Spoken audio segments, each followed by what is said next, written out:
Next points हमारा आता है कि financial statement for not for profit organisations are, क्या क्या बनाती है हमारी फाइनेंशियल, तो अभी हमने जस्ट डिस्कस किया भी, फिर भी यहाँ भी हम लिख दिए हैं। रिसिप्ट पहला हमारा होता है रिसिप्ट एंड पेमेंट अकाउंट, जो जस्ट लाइक आपका कैश बुक होती है।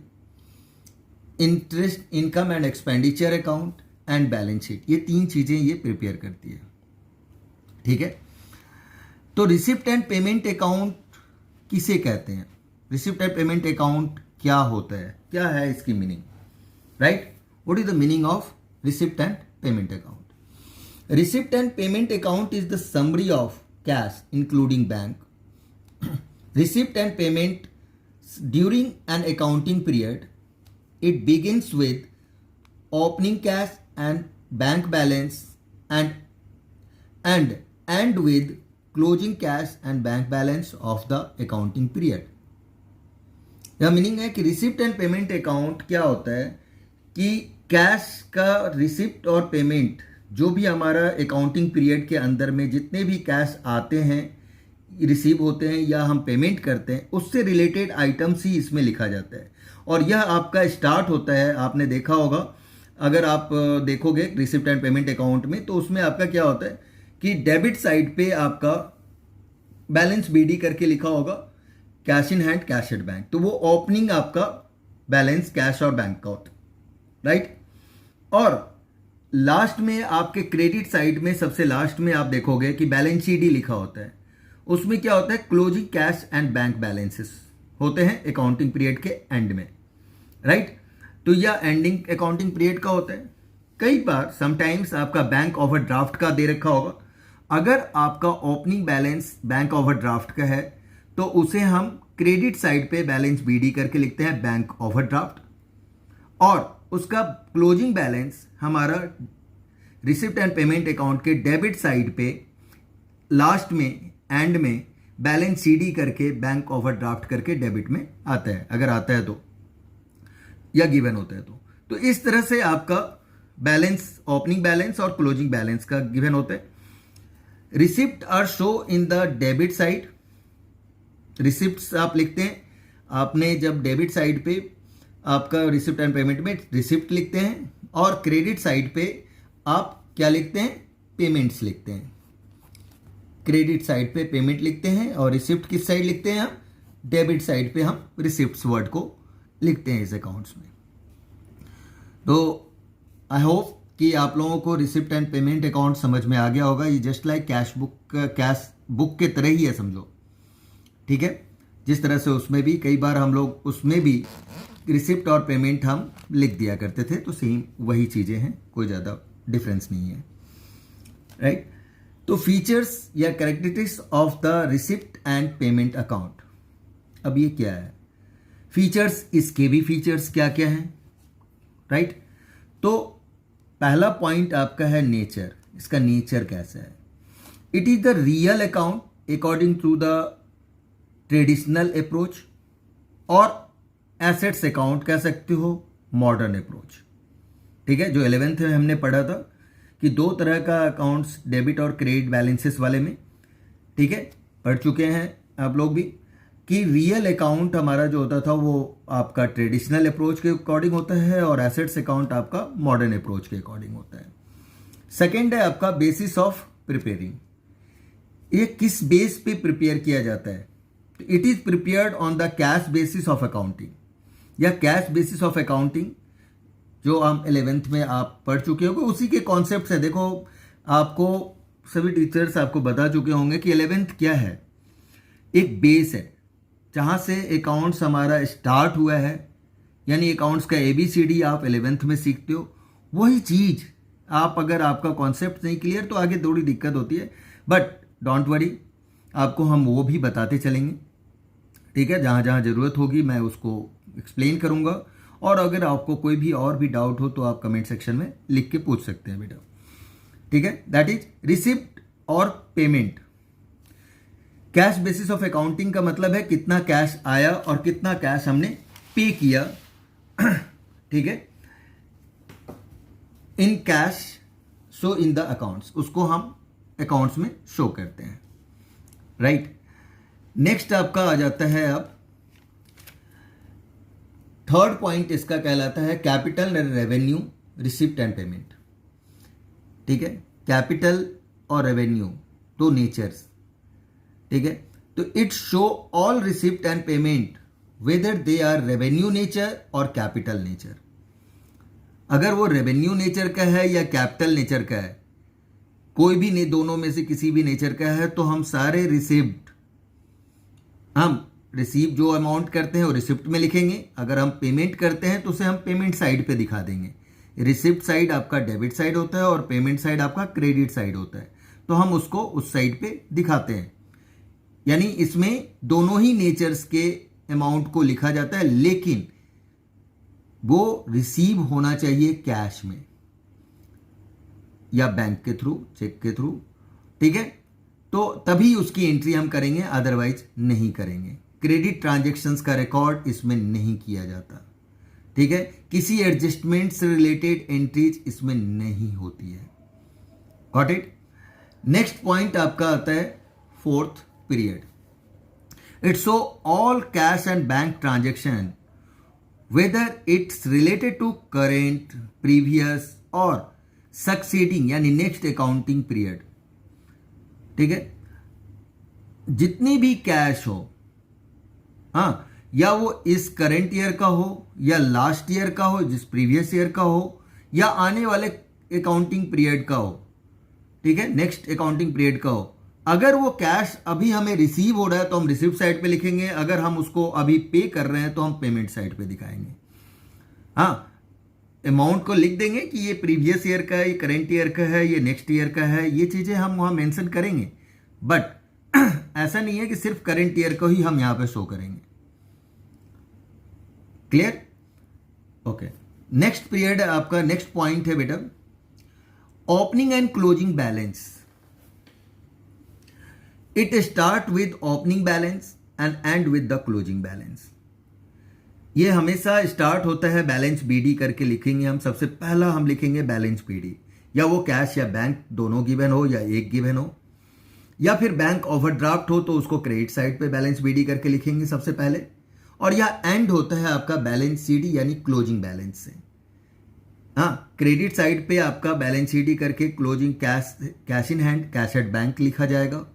या फिर अगर आपका बैंक ओवरड्राफ्ट है और उसका बैलेंस, आपका बैलेंस आ रहा है डेबिट साइड पे, तो आप बैलेंस सीडी करके बैंक ओवरड्राफ्ट दिखाओगे क्लोजिंग बैलेंस।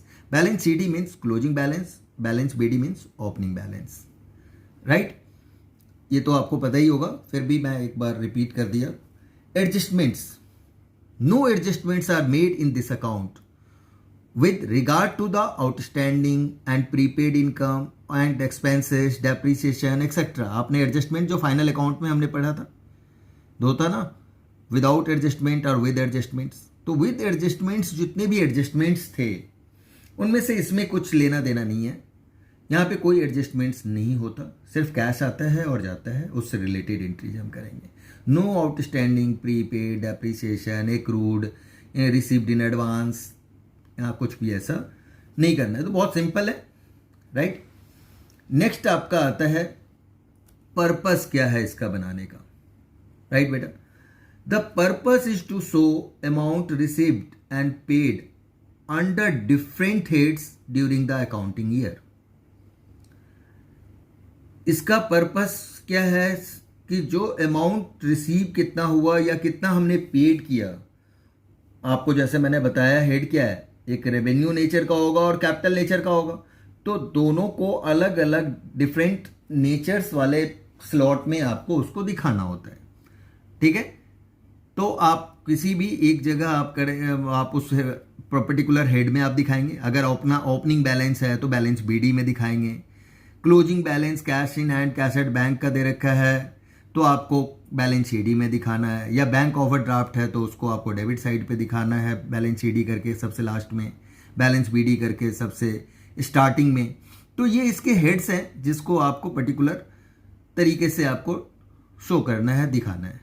राइट बेटा, इसके बाद हम आते हैं आज कि difference between receipt and payment account and cash book.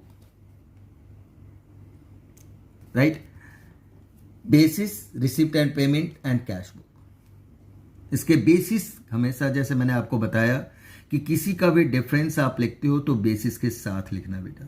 अगर आप बेसिस के साथ नहीं लिखते हो तो फिर आपके मार्क्स डिडक्ट हो जाएंगे, right. Period, it is prepared at the end of accounting period.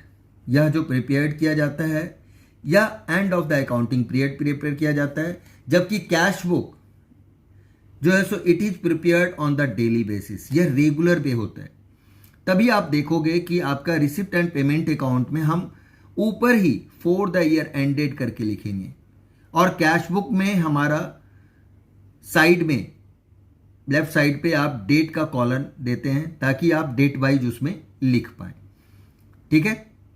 और रिसिप्ट एंड पेमेंट में कोई डेट का कॉलम लेफ्ट साइड पे नहीं होता, ठीक है।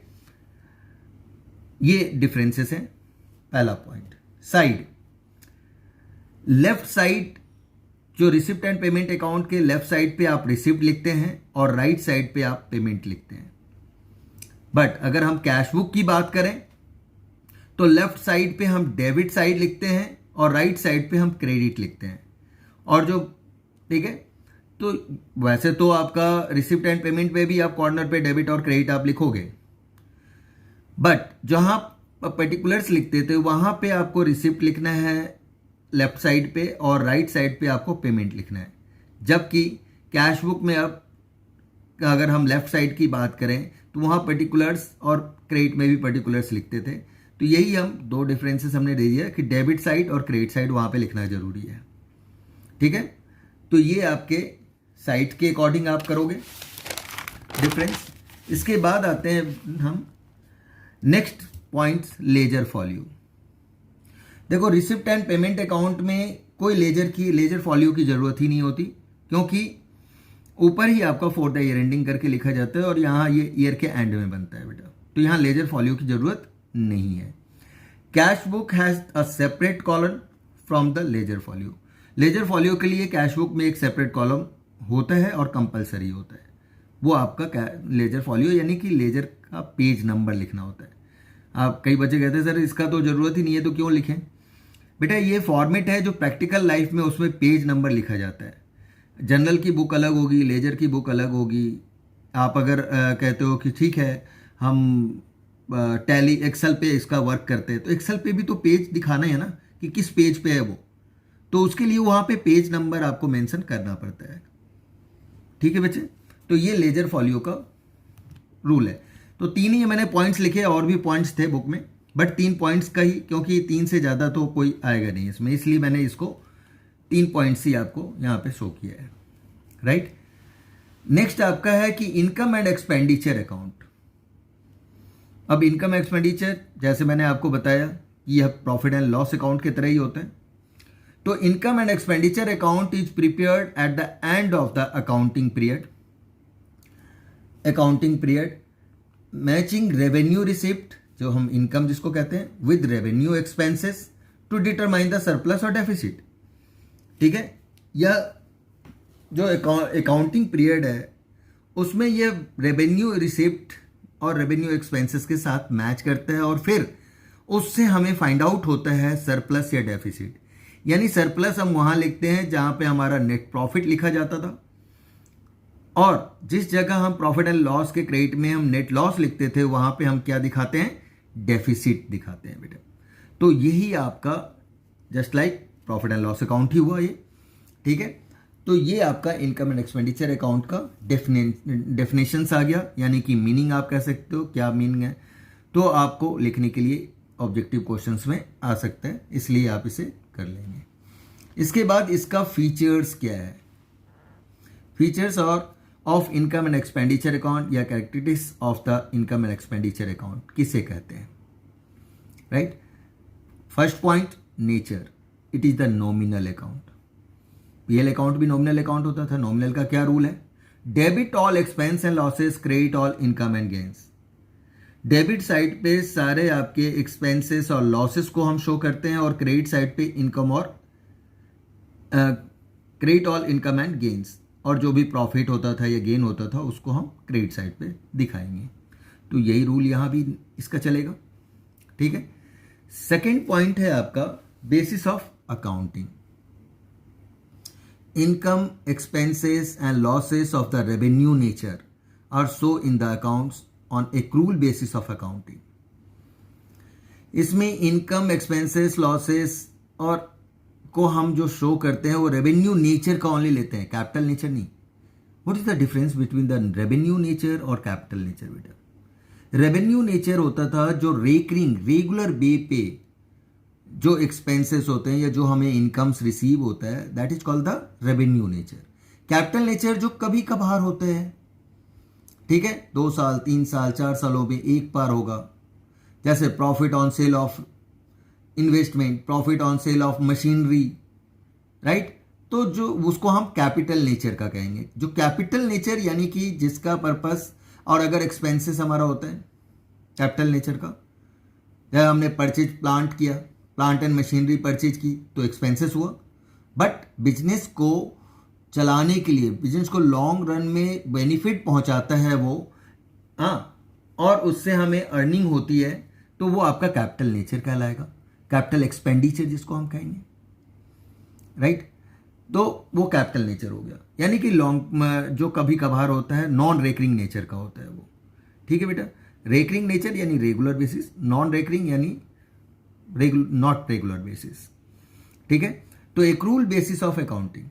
अब आते हैं हम एक्रूल बेसिस ऑफ अकाउंटिंग। ये एक्रूल बेसिस क्या है? एक्रूल बेसिस जिसमें कैश और क्रेडिट ट्रांजेक्शन्स या एडजस्टमेंट्स से रिलेटेड सारे ट्रांजेक्शन्स को हम शो करते हैं, this is called the accrual basis of accounting, ठीक है। रिसिप्ट एंड पेमेंट क्या था? Cash basis of accounting. वहां पे सिर्फ कैश आ रहा है या जा रहा है, रिसीव हो रहा है या फिर पे कर रहे हैं, बस उसको ही हम वहां पे दिखाते हैं। और वो रियल अकाउंट होता था, राइट। रियल अकाउंट का रूल क्या था?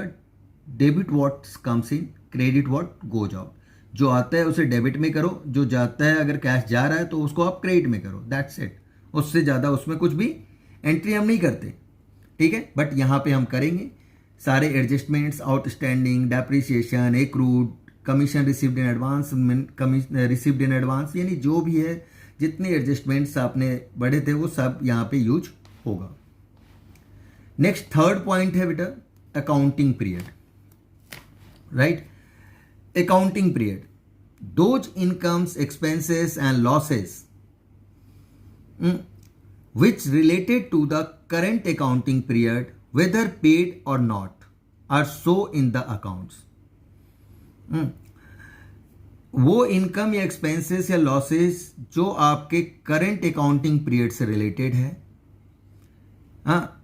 करंट पीरियड का मतलब अगर आप 2020 से लेके 21 तक का अगर आप बना रहे हो तो 1 अप्रैल 2020 से लेके 31 मार्च 2021 तक का जो भी ट्रांजेक्शन्स होगा बस उसका ही हम रिकॉर्ड करेंगे यहाँ पे, ठीक है।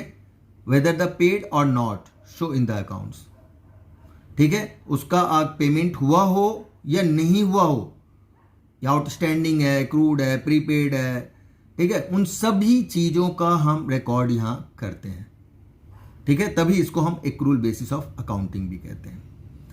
तो अकाउंटिंग पीरियड क्लियर हो गया होगा, right.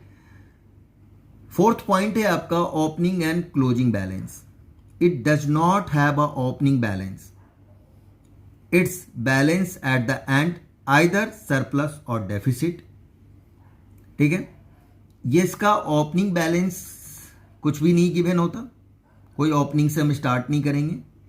It's balance at the and, इसका बैलेंस आता है लास्ट में, या तो वो सरप्लस होता है या वो डेफिसिट होता है, ठीक है। Which is transfer to the capital fund in the balance sheet, या आपके जो ट्रांसफर होता है कैपिटल फंड में बैलेंस शीट में। क्लियर है ये चीजें? जैसे हम वहाँ भी कैपिटल में क्या करते थे, नेट प्रॉफिट को ऐड करते थे, नेट लॉस को माइनस करते थे, सेम वैसे ही हम सरप्लस को ऐड करेंगे, डेफिसिट को माइनस करेंगे, राइट। नेक्स्ट पॉइंट आपका आ जाता है difference between income and expenditure account and profit and loss account. Income and expenditure account क्या है, हाँ, इन और प्रॉफिट एंड लॉस अकाउंट में क्या डिफरेंसेस हैं। ठीक है बेटा, ये जितने भी थ्योरी है वो सारा मैं आज इस मैं चाहता हूँ कि ख़त्म हो जाए, ताकि आप फिर से फ्रेश माइंड से आप प्रैक्टिकल पे फोकस कर पाओ। और थ्योरी समझ लोगे तो प्रैक्टिकल में थोड़ा इजी हो जाता है। ठीक है, basis income and expenditure account and profit and loss account. Object, क्या ऑब्जेक्ट है इनकम एक्सपेंडिचर बनाने का? Income and expenditure account to determine the surplus और डेफिसिट। इसका ऑब्जेक्ट क्या है इनकम एक्सपेंडिचर बनाने का, कि सरप्लस या डेफिसिट आएगा। और इसका क्या था, तो इसका ऑब्जेक्ट है डिटरमाइन नेट प्रॉफिट और नेट लॉस इनकर्ड, यानी नेट प्रॉफिट होता है या नेट लॉस इनकर्ड होता है उसके बारे में फाइंड आउट करना, या ये प्रॉफिट एंड लॉस अकाउंट का ऑब्जेक्ट होता है।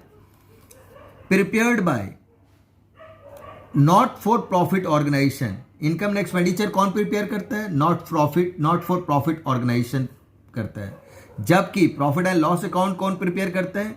Business enterprises. तो prepared by the business enterprises, जिनका मोटिव प्रॉफिट अर्न करना होता है। Right. Balance, the balance in the account is determined as the surplus और डेफिसिट। जो बैलेंस है वो आपका सरप्लस या डेफिसिट हो सकता है। इसका बैलेंसिंग फिगर जो होगा वो सरप्लस निकलेगा डेबिट साइड पे अगर आएगा, और क्रेडिट साइड पे अगर आता है तो डेफिसिट लिखेंगे हम। जैसे हम नेट प्रॉफिट के जगह पे सरप्लस और नेट लॉस के जगह पे डेफिसिट समझिए। और इसका बैलेंस, अगर प्रॉफिट एंड लॉस अकाउंट की बैलेंस की बात करें हम, तो बैलेंस में आपका टर्म एज नेट प्रॉफिट और नेट लॉस के रूप में इसका टर्म आता है।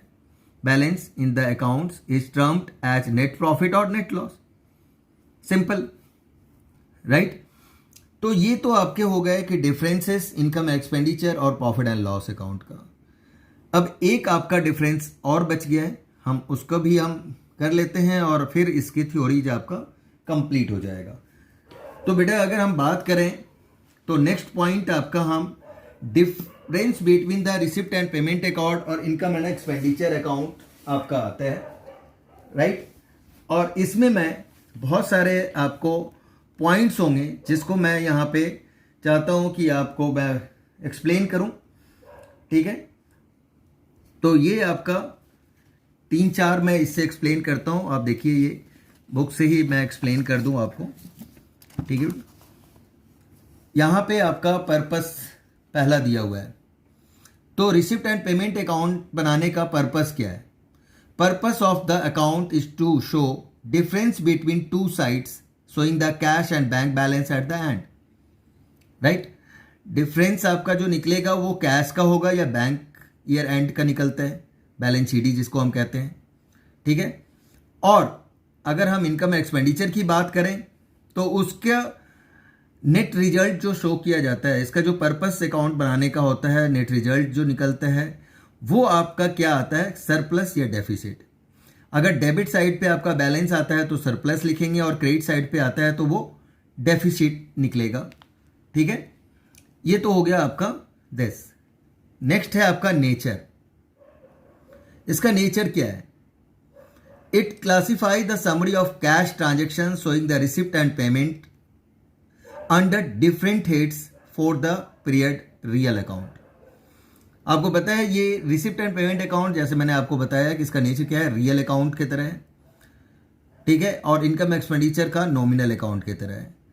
तो यह आपका क्लासिफाई, जो भी आपका कैश का ट्रांजेक्शन्स होता है, रिसीव होता है या पेमेंट होता है डिफरेंट हेड्स में, आपको जो एक अकाउंटिंग पीरियड के अंदर में जो भी पेमेंट कैश आता है या जाता है उसके बारे में आपको शो करना होता है। राइट। इनकम एक्सपेंडिचर अकाउंट में it is like a profit and loss account, यानी नॉमिनल अकाउंट। तो नॉमिनल अकाउंट का रूल आपको बता चुका हूं मैं, फिर भी एक बार रिपीट करता हूं। Debit all expense and losses, credit all income and gains. Debit side पे सारे एक्सपेंसेस और लॉसेस को हम दिखाएंगे, क्रेडिट साइड पे इनकम और गेन होगा। Right. Form, debit side of this account show the receipt and receipts and credit side show the payment. Debit side पे रिसिप्ट दिखाया जाता है और क्रेडिट साइड पे आपका पेमेंट को हम शो करते हैं। जबकि इसके अगर हम डेबिट की बात करें इनकम एक्सपेंडिचर में, तो डेबिट साइड जो दिखाया जाता है वो आपका एक्सपेंसेस और लॉसेस को हम दिखाते हैं और क्रेडिट साइड पे इनकम और गेन को दिखाते हैं, जस्ट लाइक नॉमिनल अकाउंट की तरह। ठीक है, और ये आपका रियल है तो रियल अकाउंट की तरह हम उसको शो करेंगे। तो ये फॉर्म इस तरह से करती है। ठीक है, नेक्स्ट पॉइंट है आपका balance. Balance in beginning is the opening cash in hand and bank balance, and balance at the end is the closing cash in hand and bank balance.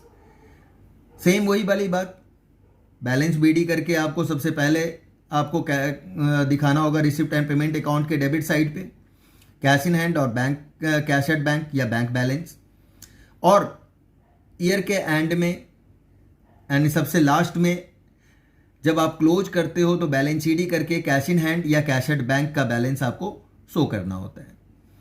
ठीक है, तो ये तो आपके बैलेंसेस हो गए रिसिप्ट एंड पेमेंट के। इसके बाद इनकम एंड एक्सपेंडिचर की बात करें, there is no balance in the beginning का कोई बैलेंस इसमें शो नहीं किया जाता है। Balance at the end is either surplus और deficit which is transfer to the capital fund. इसके जो बिगनिंग बैलेंस नहीं दिखाता, लेकिन लास्ट का जो बैलेंस आएगा ईयर के एंड में, मैंने जो आपका निकलेगा, जब आप अकाउंट वगैरह प्रिपेयर करते हो तो एंड में जो आपका निकलेगा वो आपका सरप्लस हो सकता है या डेफिसिट हो सकता है, और जो भी आएगा वो कैपिटल फंड में ट्रांसफर होगा।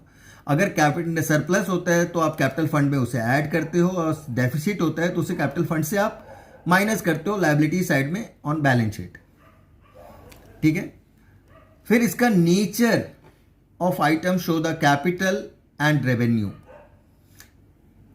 It show the receipt and payments during the year of both capital and revenue nature. यह जो आपको दिखाया जाता है बेटा रिसिप्ट एंड पेमेंट अकाउंट में शो जो करता है, उसमें दोनों ही नेचर्स के अकाउंट्स को शो हम करते हैं। वो कैपिटल नेचर का भी होता है और रेवेन्यू नेचर का भी होता है। ठीक है, it show the income and expenditure of only revenue nature related to the current accounting period. लेकिन इनकम एंड एक्सपेंडिचर अकाउंट में जो भी इनकम या एक्सपेंडिचर्स को हम शो करते हैं वो ओनली रेवेन्यू नेचर होता है, नॉट अ कैपिटल नेचर। ठीक है, रेवेन्यू नेचर का होगा, कैपिटल नेचर का नहीं होगा, और वो करेंट अकाउंटिंग पीरियड से रिलेटेड आइटम्स को ही हम दिखाएंगे। ठीक है, यानी करंट ईयर में जितना हमारे पास आया अमाउंट उसी को हम शो करते हैं। सिक्स्थ पॉइंट है आपका period to which items related. It shows receipt and payments during the year whether they related to past, current और सक्सीडिंग यानी नेक्स्ट ईयर।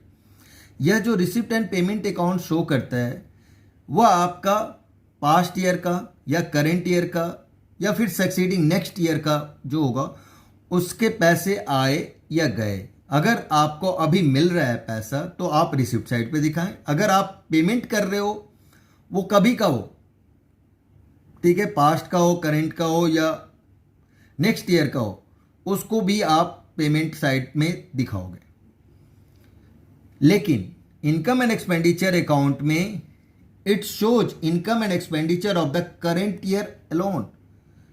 ठीक है, बट इनकम एक्सपेंडिचर में सिर्फ आपके करंट ईयर को ही अकेला दिखाया जाता है, ना ही पास्ट ईयर को हम दिखाते हैं, ना ही हम प्रीवियस नेक्स्ट अकाउंटिंग ईयर को हम यहाँ पे अमाउंट को लिखेंगे।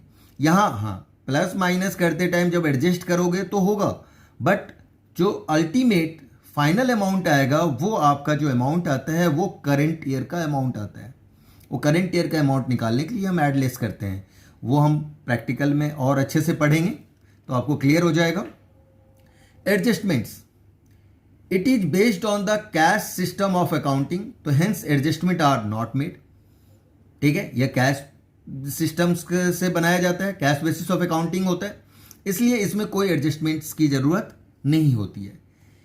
It is based on the accrual system of accounting, या एक्रूल सिस्टम ऑफ अकाउंटिंग से होता है, hence adjustment are made for the prepaid expenses like a outstanding expense, accrued income and income received in advance. ठीक है, तो ये इसमें सभी जितने भी एडजस्टमेंट्स आपने फाइनल अकाउंट्स में पढ़े थे वो सब यहाँ पे आएगा और उसी के अकॉर्डिंग यहाँ पे एडजस्टमेंट्स होंगे। लास्ट पॉइंट आपका है depreciation. It does not show non cash item, that is depreciation. यहाँ पे कोई भी नॉन कैश आइटम जितने भी होंगे उसको शो नहीं किया जाएगा, क्योंकि ये कैश बेसिस ऑफ अकाउंटिंग को शो करता है। सिर्फ कैश से रिलेटेड एंट्रीज ही यहाँ पे होगी, ठीक है। बट इनकम एंड एक्सपेंडिचर में it's show non cash items, that is depreciation. यहाँ पे हर टाइप के एंट्रीज को दिखाया जाता है, वो कैश ट्रांजेक्शन्स हो या नॉन कैश आइटम्स हो, दोनों ही टाइप्स के ट्रांजेक्शन्स को हम यहाँ पे शो करते हैं लाइक अ डेप्रिसिएशंस। ठीक है बेटा, तो ये आपके आज का हम यहीं पे ख़त्म करते हैं, ठीक है। Take care, bye. आप लोग अपना ध्यान रखें, ठीक है बेटा। कोविड-19 से बचें, अपने हेल्थ का ध्यान रखें, राइट। ये सबसे इम्पॉर्टेंट है आज के टाइम पे। और बच्चे कंसंट्रेट होके अभी से पढ़ो अगर 12th में अच्छे रिजल्ट लाने हैं, ठीक है। कोई ज़रूरी नहीं है, और गॉड से प्रे करता हूँ कि कभी भी आगे भी इस तरह का ना हो जो आज का सिचुएशंस है। आप लोगों का 2-3 महीने में इसको सॉल्व कर दिया जाए, फिर हम पहले के तरह ही लाइफ हो जाए, ठीक है। इस तरह का हम कामना करते हैं भगवान से, ठीक है बेटा। तो ओके, बाय, टेक केयर।